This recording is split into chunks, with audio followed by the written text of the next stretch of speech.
Bonjour à tous et bienvenue sur TV7, la chaîne du groupe Sud-Ouest. Je suis très heureuse d'être avec vous cet après-midi en direct pour cette table ronde organisée par le CRT, le Comité régional du tourisme de Nouvelle-Aquitaine, sur l'emploi et le tourisme. La Nouvelle-Aquitaine, c'est la plus grande région de France avec ses 12 départements et une diversité géographique que vous connaissez bien sur notre chaîne, les montagnes, la campagne, le littoral et un patrimoine aussi évidemment gastronomique, viticole, historique, bref, la destination touristique idéale. Le secteur représente 140 000 emplois et 9% du PIB régional, c'est les chiffres du CRT. Et pourtant, la crise de l'emploi des saisonniers n'épargne pas notre région. Si nous avons intitulé cette émission Emploi et tourisme, des solutions au casse-tête, ce n'est pas parce que d'un coup de baguette magique nous allons pouvoir tout résoudre, mais nous allons essayer d'envisager des solutions et les bonnes idées viennent d'abord des premiers concernés. C'est pour ça que le CRT a décidé de donner la parole aux professionnels, évidemment restaurateurs, spécialistes du logement, hôteliers, mais aussi les organisateurs de tours ou des bateliers. On va y revenir. Je suis en plateau avec Christelle Chassagne, qui est la présidente du CRT de Nouvelle-Aquitaine. Merci beaucoup d'être là. Bonjour. Bonjour.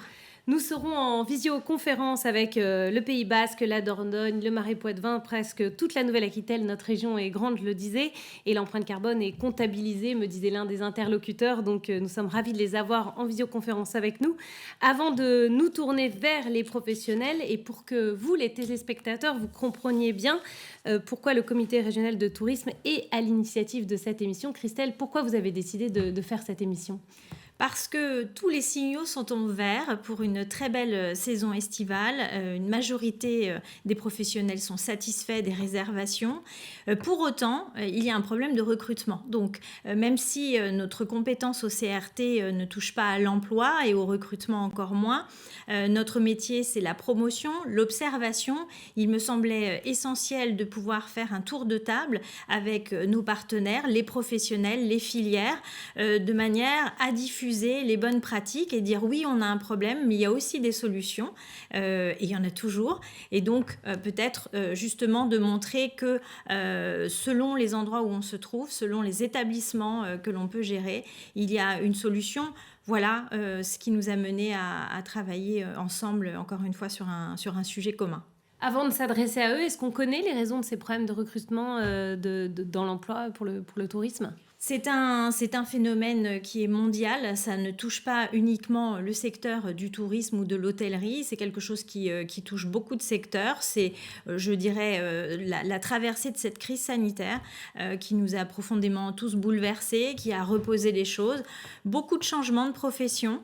La restauration, l'hôtellerie, ce sont des métiers difficiles, avec des horaires décalés, avec des emplois du temps où quand les autres sont en vacances, eh bien, on travaille à fond. Et finalement, beaucoup se sont dit que la priorité, c'était plus forcément le travail et une envie aussi de se reconcentrer sur d'autres priorités, une vie de famille plus équilibrée. Voilà, un changement de paradigme absolument évident et qui touche d'autres professions, je le redis, mais nous sommes la première cible parce que le service et l'accueil, c'est là aussi où on a énormément de demandes et de besoins. Très bien, merci pour cette introduction. On va commencer tout de suite notre tour de la région. On part d'abord dans le nord, dans le Marais Poitevin, qui je sais vous est très cher, avec Manuel Mercier. Vous devez nous entendre. Bonjour monsieur. Oui, bonjour à tous. Vous êtes donc président du syndicat de la batellerie du Marais Poitevin, la deuxième zone humide de France dans les Deux-Sèvres. Vous avez noté une crise des vocations sans précédent pour les bateliers. Quelles solutions, vous, par exemple, vous avez trouvées pour faire face à cette pénurie de personnel ? Malheureusement, nous avons dû limiter notre capacité d'accueil. Nous avons dû également revoir notre offre, ce qui nous amène à reconsidérer complètement notre organisation ou l'organisation de nos entreprises. Et alors, vous avez réduit donc les tours, vous me disiez. Aujourd'hui, vous proposiez plus de balades possibles et c'est plus possible de faire ça. Nous avons limité l'amplitude d'ouverture de l'entreprise parce que nous n'avons pas les personnels pour pouvoir assurer l'accueil de 9 heures à 19 heures, 7 jours sur 7. Et nous avons dû également limiter le nombre de places à bord de nos bateaux. Pour compenser tout cela, nous nous sommes réunis au sein du syndicat de la batellerie pour essayer de trouver les moyens de mutualiser nos personnels lorsque ce serait possible. Mais ce n'est qu'une petite emplâtre pour résorber quelques besoins, mais très très limités. Vous essayez de vous mutualiser. Vous pensez que la mutualisation peut être une solution ? c'est une solution, mais pour autant, la demande de nos visiteurs est la même dans toutes les entreprises. Tout le monde souhaite venir le même jour et à la même heure, donc il est assez difficile de satisfaire tout le monde. Nous essayons par tous les moyens d'encourager nos visiteurs à étaler leur venue et à venir découvrir le territoire sur des horaires inhabituels. Oui, c'est là où il y a aussi peut-être moins de monde et donc plus de possibilités d'être bien reçu. Vous craignez pour les clients, vous craignez pour le service. Oui, parce que nos clients sont habitués à être servis lorsqu'ils se présentent dans nos accueils. Et aujourd'hui, nous sommes obligés de les refuser, ce qui fait que nous générons de l'insatisfaction et ce n'est pas une très bonne chose pour le territoire. Très bien. On reviendra peut-être vers vous si on a d'autres choses à voir ensemble. Merci beaucoup, Manuel Mercier. On va passer à un autre département de la Gironde avec Anne Souquet, qui est responsable de l'offre hôtelière du groupe Bernard Magret. Bonjour, est-ce que vous m'entendez? Bonjour, Vous je êtes vous à entends, la tête merci. de l'hébergement pour 3 sites en Gironde, le château Pape Clément à Pessac, le château La Tour Carnet dans l'Haut-Médoc et le château Fombroge à Saint-Émilion. Vous souhaitiez ouvrir des restaurants, c'est ce que vous me disiez en préparant l'émission, c'est pas forcément possible. Et pour vous, une des solutions, ce sera peut-être d'externaliser, c'est ça? Alors effectivement, comme tous mes confrères, on souffre sur tous les châteaux de recruter, on arrive peu à remplacer également. Donc on a mis en place, déjà on essaye de consolider notre noyau dur, hein, ce qui fait notre force. Donc on a imaginé plusieurs effectivement façons de fidéliser et de pérenniser nos salariés par des primes, des avantages, des aides au logement pour certains saisonniers. Et effectivement, dès lors qu'on ne peut pas absorber en interne toute cette masse de travail qui est conséquente, on fait appel à de l'externalisation, effectivement, mais comme c'est assez fréquent dans notre secteur d'activité.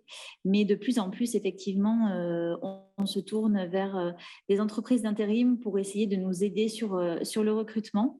Effectivement. Et ensuite, on a également, nous, sur le château Pape Clément, on est, je veux dire, comme en partenariat avec une association de réfugiés ukrainiens.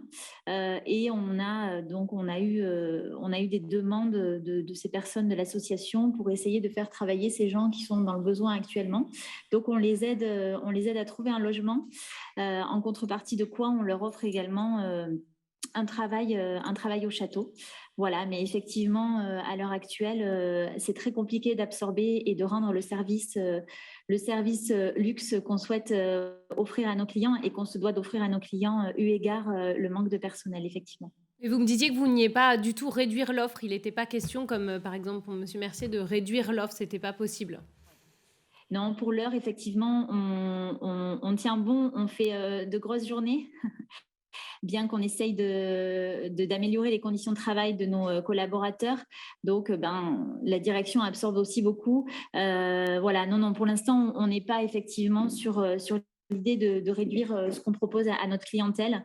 Bien au contraire, on est un groupe en expansion et on essaye de continuer aussi bien que peu cette courbe, mais effectivement, c'est compliqué et on ne sait pas jusqu'à quand on va pouvoir assurer avec un tel rythme. Très bien. Vous adressez peut-être aussi à des classes différentes et c'est aussi pour ça que c'est possible d'avoir des choses qui peuvent être externalisées. Merci, merci beaucoup Anne Souquet, donc responsable de l'offre Avec hôtelière du plaisir. groupe Bernard Magret. On part maintenant sur la côte basque avec une autre offre touristique, celle de Biarritz et de l'hôtel du Palais avec son directeur. Bonjour Alessandro Cresta. Vous allez être connecté dans un instant. Merci d'être Ah, avec nous aussi. Bonjour et merci de nous solliciter, de nous donner la parole sur cette problématique qui est présente depuis déjà 2021, dans lequel, comme on a eu les mêmes problèmes que Monsieur Mercier-Cardinaux, dans lequel on a dû l'année dernière diminuer l'offre. Cette année, c'est un peu différent. On a mis à peu près 200 postes à pourvoir sur la table et disons qu'on a malgré tout quasiment réussi à les pourvoir. Alors, il a fallu faire preuve d'imagination. Ça a été beaucoup de job dating, beaucoup de mise en avant sur les réseaux sociaux. On a revu notre offre aussi. On loge à peu près 100 personnes actuellement pour la saison. C'est énorme. C'est quelque chose qui n'avait jamais été le cas par le passé. On a revu aussi notre façon des horaires. On garantit les 2 jours de congé par semaine. On a arrêté les horaires coupés. C'est-à-dire que maintenant, c'est des horaires en continu pour effectivement balancer la vie professionnelle et la vie privée. C'est important aussi. On a mis toute une série de mesures. On a essayé de trouver aussi et d'écouter, en fin de compte, les jeunes qui viennent travailler dans ce métier qui, comme il a été dit précédemment, ce n'est pas un métier facile. On travaille en décalé par rapport aux autres. Et donc, il a fallu les écouter, voir quelles sont leurs attentes, qu'est-ce qu'ils attendent aussi de la part de l'hôtel. Tout ça a été mis en réflexion pour qu'on puisse être au mieux à leur attente et pouvoir trouver toutes les équipes. Et justement, pour l'Hôtel du Palais, qui est un palace, tout comme ma confrère pour les hôtels et les châteaux, les clients qui arrivent à l'hôtel s'attendent à obtenir le service pour lequel ils payent. Et c'est là toute la difficulté entre les gens qu'on engage aujourd'hui qui sont moins professionnels, puisqu'on trouve encore beaucoup de monde, mais ce qu'on a difficilement beaucoup de difficultés à trouver, ce sont les professionnels, c'est-à-dire tous les postes au-delà de chef de rang, chef de partie en cuisine, maître d'hôtel, assistant maître d'hôtel, qui sont difficiles à trouver. Et donc, c'est là toute la problématique entre le service qui nous est demandé, l'attente des clients et nous pouvoir aussi satisfaire ce qu'attendent nos employés. Vous parliez au début de cet entretien de la question du logement et on en a discuté ensemble. Il y a aussi la question en fait du transport entre le logement et l'endroit de l'hôtel. Il suffit pas de trouver un endroit où dormir, faut aussi pouvoir venir travailler et par exemple se garer à un endroit comme Biarritz où c'est compliqué. C'est vrai, c'est effectivement aussi une problématique. Les transports en commun ont fait beaucoup d'efforts. La mairie de Biarritz a mis en place des navettes avec le parking, le grand parking Birati, qui fonctionne de 8h45 le matin à minuit. C'est très bien pour une grande partie de nos employés, mais pour l'autre partie, c'est plus compliqué parce que les horaires, c'est nous, terminent c'est après minuit, donc il faut trouver. Alors, on a mis en place des parkings pour les motos au sein de l'hôtel. Les gens viennent en vélo, mais c'est vrai que la météo ici est un peu capricieuse souvent, donc c'est pas évident non plus à ce que les gens viennent en deux roues. Donc il a fallu trouver des idées et puis on a de la chance, comme j'ai dit, d'avoir aussi une maison du personnel en dehors des autres logements qu'on a dû rechercher, qui sont à 700 mètres de l'hôtel et les gens peuvent venir à pied. C'est une problématique qu'il faut prendre aussi en considération. Prend en charge tout le monde et les villes sont aussi concernées par tout ça. Merci beaucoup Alessandro Crestra, donc directeur de l'hôtel du Palais à Biarritz, d'avoir été avec nous. Après le nord et le sud de la région, cap vers l'est, la Dordogne, nous accueillons pour cette table ronde André Barbet, qui est directeur général du semi-tour Périgord-Lascaux 4. Bonjour et merci beaucoup d'être avec nous et d'être en train de nous rejoindre via la connexion si vous nous entendez. Oui, très bien, je vous entends parfaitement. Parfait. Vous dirigez donc 8 sites en Dordogne, les fameuses grottes de Lascaux et beaucoup d'autres, châteaux, parcs animaliers, 2 campings, 4 restaurants, 700 000 visiteurs par an. Vous avez été jusqu'à construire des gîtes spécialement pour les étudiants qui viennent travailler l'été. Vous me disiez, vous vouliez leur donner des conditions comme s'ils partaient en Erasmus un petit peu. Erasmus en Dordogne, c'est ça ? Ben oui, je crois que quand on a un problème, le but c'est de trouver des solutions. Donc fidéliser nos saisonniers, c'était la chose la plus importante pour nous. On vient de racheter 5 maisons, on aura un peu plus d'une vingtaine de lits à terme, sous 2 ans. Hein. Mais dès cette année, on commencera à les accueillir. Je crois qu'au-delà des saisonniers, il y a aussi les stagiaires qui peuvent venir de toute la France nous retrouver. Et en fait, le problème était le suivant. Ce qui se faisait en location saisonnière au mois, c'est devenu des locations saisonnières à la semaine, grâce à tous ces loueurs professionnels. Et donc, il nous a fallu très, très vite réagir. On a plus de 90 saisonniers qui interviennent sur l'ensemble de nos sites. Et aujourd'hui, il me manque 5 postes. Donc, je trouve qu'on est pas mal. D'abord parce qu'on a commencé notre recrutement dès le mois de janvier sur les job dating, les réseaux sociaux, les annonces dans les universités. Et finalement, aujourd'hui, je trouve que la réponse est plutôt intéressante. Je crois, et je viens de l'entendre par les différents interlocuteurs, on doit soigner notre offre vis-à-vis des saisonniers. N'oublions pas qu'on sort de 2 années difficiles pour eux et les remettre au travail, ce n'est pas aussi simple que ça. Donc, il fallait leur proposer des contrats qui soient intéressants, des 2 jours consécutifs de repos, voire des tickets restaurants pour quelques heures. Et je crois que si on veut les fidéliser, il faut les rassurer et leur dire qu'on apprend de beaux métiers. vous avez beaucoup de prestataires autour de la table virtuelle qui sont des marques et des références aujourd'hui reconnues. L'ASCO est une référence et ils s'en serviront demain dans leur CV pour avoir de la formation et peut-être évoluer dans ce métier. Vous disiez auparavant, les étudiants, par exemple, ils venaient tout juillet-août, alors que maintenant, certains demandent soit juillet, soit août. On préfère quand même faire attention à un mois sur deux, de pouvoir aussi avoir des congés comme tout le monde. Ils ont travaillé cette année. Ben écoutez, c'est très juste ce que vous dites, si ce n'est qu'on fera toujours le choix de ceux qui viennent faire 2 mois chez nous, parce que celui qui est formé en juillet, il sera performant au mois d'août. Et c'est très important pour nous de cette notion-là, parce que vous voyez, même pour des contrats de 35 heures, celui qui voudra faire des heures supplémentaires, il sera rémunéré comme tel. Il y a encore des étudiants dans ce pays qui veulent gagner de l'argent et en gagner un peu plus que les autres. Et nous, on essaye de comprendre cela. J'ai plus de demandes pour 2 mois que 2 mois. Et ceux qui demandent 2 mois, finalement, je me demande si vraiment c'est intéressant pour la société. Donc, on réfléchit à 2 fois. Et puis, on regardera au 30 juin quelles sont les décisions qu'on prendra. Merci beaucoup Monsieur Barbet d'avoir été avec nous aujourd'hui. On verra si on pourra en réintervenir ensuite. Avant de passer aux 2 derniers interlocuteurs, vous aviez aussi eu des interlocuteurs peut-être moins connus que toutes ces personnes qui vous disaient on essaye aussi de passer par les clients pour avoir un meilleur salaire pour les personnes qui travaillent tous les étés et tous les jours fériés. Oui, parce que là, nous avons des exemples. Chacun a mis en place des solutions par rapport à sa structure. Il ne faut pas oublier les petites structures où je disais que nous pouvons avoir un couple qui tient un établissement et dans ce cas-là, c'est effectivement une difficulté qui est encore plus prégnante. Alors, qu'est-ce qu'on peut faire ? Je peux donner cet exemple de restaurateur niortais, puisque je suis aussi, comme vous l'avez dit, très attachée à cette région, à ce département des Deux-Sèvres, mais j'ai rencontré des restaurateurs qui avaient cette problématique du 2e service. Comment on fait ? Puisque là, notre personnel a atteint les heures, on n'a pas assez de personnes, donc comment on fait ? Alors finalement, ils vont augmenter leurs tarifs à partir de 21h30 en mettant une affiche pour dire voilà, à partir de 21h30, vous aurez une augmentation de tarifs. Et cette différence de tarifs correspondra à la prime que nous offrirons à nos salariés. Ça, c'est un exemple de bonne pratique, mais vous avez aussi, comme on l'a montré, sur des plus petites structures, des expériences clients aussi. J'ai vu ça en Dordogne où on vous dit, bien, moi, mes salariés, je leur propose ici de vivre à un moment une expérience client. Ils viennent séjourner chez nous, ils voient ce que ça fait et on va dire que dans la qualité aussi de la prestation donnée, c'est une belle expérience. Je ne connaissais pas ça, expérience client, c'est très bien. Alors, nous étions avec Monsieur Barbet qui a 2 campings. Et là, nous partons maintenant dans quelqu'un qui va des Landes jusqu'à La Rochelle puisqu'il s'occupe de toute la partie des directeurs de camping. Bonjour Monsieur Jean-Baptiste Dagréou, vous êtes en lien avec nous, très bien.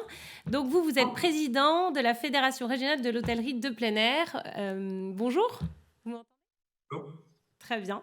Vous m'aviez dit, c'est vous qui m'avez dit, je ne peux pas venir en plateau d'abord pour les raisons écologiques, mais aussi parce que tout simplement, je comble les trous de mon personnel et que je ne peux pas m'absenter pour la journée. Quel type de saisonniers manque-t-il donc dans vos campings et qu'est-ce que vous essayez comme solution pour essayer de résoudre tout ça ? Mais il nous manque de tout, en fait, puisque dans un camping, on a à peu près 20 métiers différents. Ça va de la réception à l'animation, à la restauration, le bar. Donc, il nous manque tout ce que vous avez vu jusqu'à maintenant, il nous les manque à nous aussi. Si je devais faire une petite analyse de ce que j'ai entendu depuis le début de votre émission, c'est un peu la course. Vous savez que dans les campings, c'était vraiment la course à celui qui avait la plus belle piscine, la piscine plus toboggan pour attirer les clients. Et j'ai l'impression qu'aujourd'hui, on est en train de faire la même chose avec les saisonniers.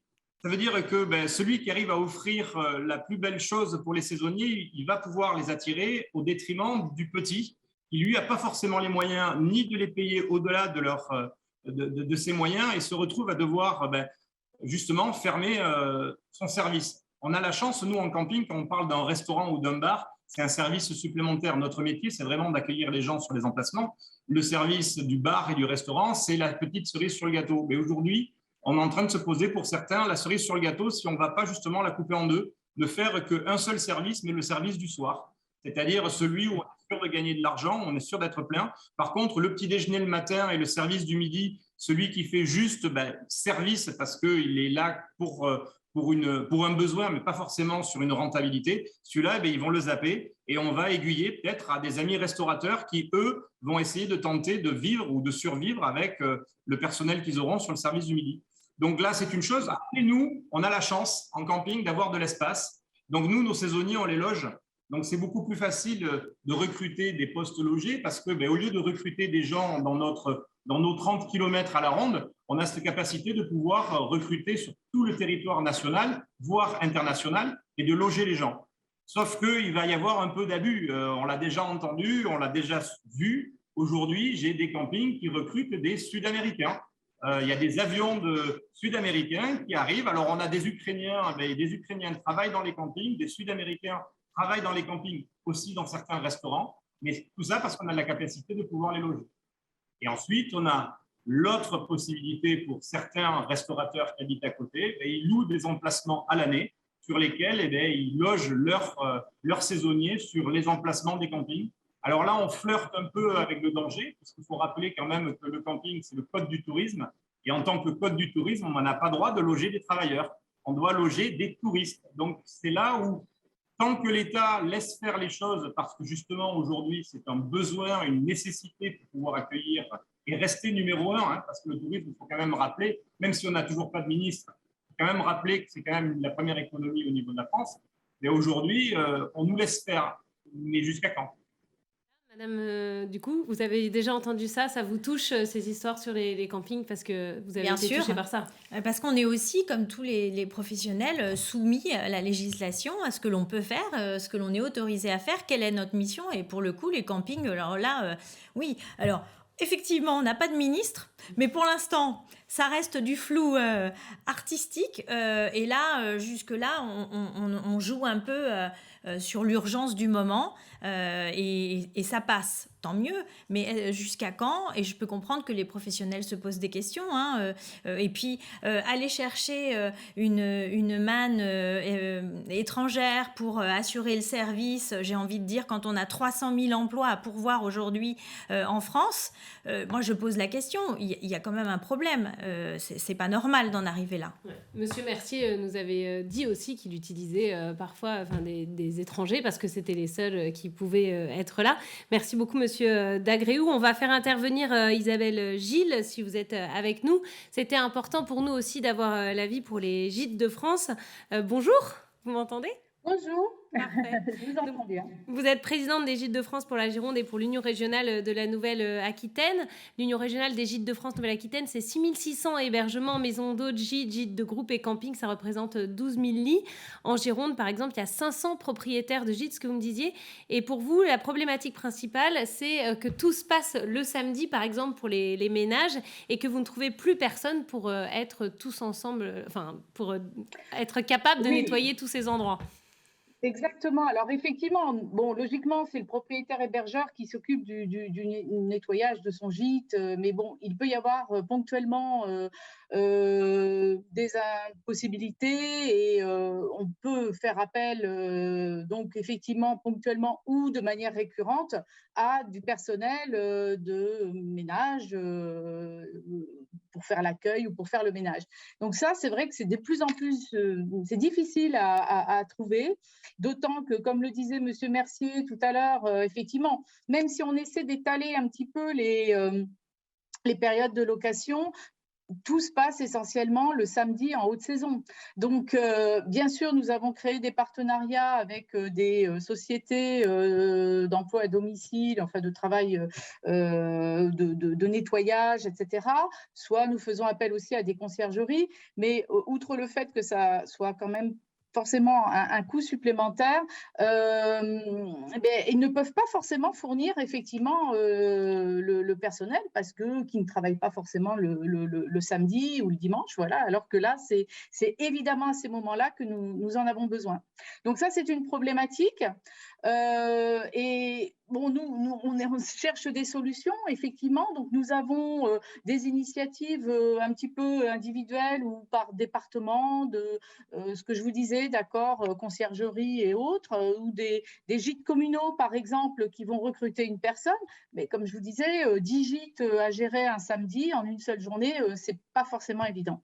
Voilà, donc moi, nous, ce qu'on se disait, c'est que puisque nous sommes répartis sur l'ensemble du territoire, notamment dans les villages, dans les bourgs, s'il n'y avait pas la possibilité au niveau des communautés de communes, au niveau de créer peut-être des groupements d'employeurs, de se dire, de se faire, je dirais, une sorte d'agrégation de l'offre et de la demande, parce que nous sommes persuadés que dans certains villages, dans certains hameaux, eh bien, des personnes seraient contentes de compléter leur fin de mois par des interventions ponctuelles. Le problème aussi, c'est que nous ne pouvons pas offrir aussi, comme certains d'entre vous, sur 2 mois, par exemple, une activité c'est où le samedi. ça reste ponctuel. Après, vous m'aviez parlé aussi d'une solution avant que se termine cette émission on voulait partager, c'est qu'il reste des gîtes pour cet été et que c'est peut-être une solution au problème de logement pour les saisonniers d'autres endroits, non? Il y a encore des gîtes qui sont disponibles. Alors, je vous disais,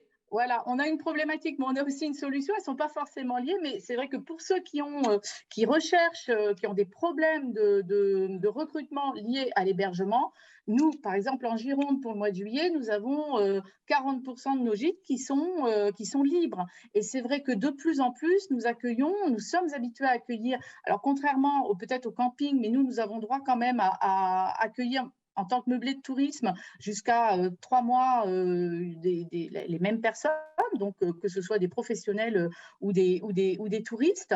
Et donc, effectivement, nous pouvons aussi être force de proposition pour loger du personnel. Pourquoi pas nous sommes à l'ère de la colocation, du covoiturage. Donc, ça peut passer aussi par des solutions comme l'a dit aussi M. Barbet, lui-même a construit des gîtes pour accueillir ses saisonniers. Eh bien voilà, nous en avons des gîtes. Et nous avons aussi des antennes départementales, des agences qui connaissent parfaitement et les propriétaires et les biens qu'ils louent et qui peuvent mettre en relation ces personnes. Donc voilà, moi je fais un appel, n'hésitez pas, Gîtes de France Nouvelle-Aquitaine, à contacter nos agences départementales. Très bien, surtout que les gîtes sont de plusieurs épis différents et qu'il y en a pour tous les budgets, donc il ne faut pas hésiter. Merci beaucoup Isabelle Gilles, donc présidente des Gîtes de France pour la Gironde et l'Union nationale des gîtes de la Nouvelle-Aquitaine. En conclusion, Christelle Chassagne, le CRT peut réagir à cette problématique. Vous pensez à un plan emploi et tourisme 2023 qui reste à construire? Qui reste à construire avec la MONA, avec évidemment les services de la région, avec les filières. C'est un plan qui est nécessaire. Je parlais de réenchanter les professions autour du service, mais c'est bien ça. Faciliter les formations. On ne va pas parler de formation fulgurante, mais formation plus rapide, parce que quand on est sur le terrain, on peut aussi se former plus facilement.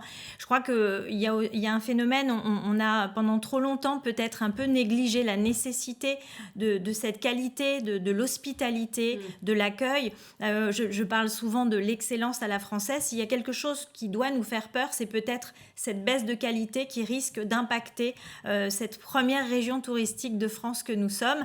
Donc nous sommes tous vigilants et ce point de plan formation qui va se mettre en place sera justement une lutte aussi pour proposer de nouvelles formations et un nouveau cadre à ces jeunes qui en ont besoin aussi. Et s'il y a des professionnels du tourisme qui ont besoin, ils peuvent contacter le CRT. Vous êtes ouvert à toutes les demandes et à toutes les questions qu'ils peuvent se poser les professionnels. Bien sûr. Alors, nous ne sommes pas en première ligne parce que notre métier, c'est plutôt d'être intermédiaire sur l'observation en première ligne, mais intermédiaire pour la promotion et la diffusion de ces bonnes pratiques là autour de cette problématique.